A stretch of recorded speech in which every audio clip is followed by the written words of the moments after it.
Cake sale করে মাসে মাসে আমি কোটি কোটি টাকা আর্ন করি। আমেরিকা এন্ড কানাডা আমার দুটা করে ফ্ল্যাট আছে এন্ড ওইখান থেকে বসে আমি কেক ডেলিভারি দেই প্লেনের মাধ্যমে।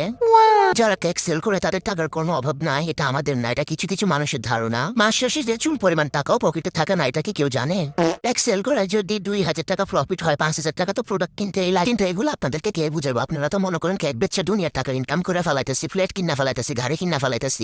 আর কিছু কিছু মানুষ তো আমার নাম রেখে দিছে তানিয়া আম্বানি। মানে বুঝলাম না, আমার নাকি ভাবসাবই আলাদা, আমাকে দেখতে কোন অ্যাঙ্গেল দিয়ে বড়লোক মনে হয় বলে? আর যদি জাকির ভাইয়ের মতো রাস্তায় বসে কেক বেচতাম তাহলে আপনারা আমাকে বড়লোক বলতে পারতেন, দিনে লাখ লাখ টাকা ইনকাম করতে পারতাম, তিরামিসু বইলা চালা দিতে পারতাম, তাইলে আপনারা বিশ্বাস করতেন। তো যাই হোক, একটা ছিল ভ্যানিলা এক ফাউন্ডের মধ্যে জীবনে যত বড় পাপ করছি তার মধ্যে একটা পাপ করছিলাম এই কেকের মধ্যে। দেখতেছেন কেকটা এমনি সিম্পলি অনেক সুন্দর ছিল, আমার এতে কোন পাবে পাইছে? আমি এখান দিয়ে পাতা দিয়ে গেছিলাম, পাতাটা দেওয়ার পর আমি অনেক রিগ্রেট ফিল করছি যে কেন দিলাম, এটা লুকটাই নষ্ট হয়ে গেছিল। জীবনে যতবার বালপাপটা আমি করছি ততবারে কোট খাইছি আমি।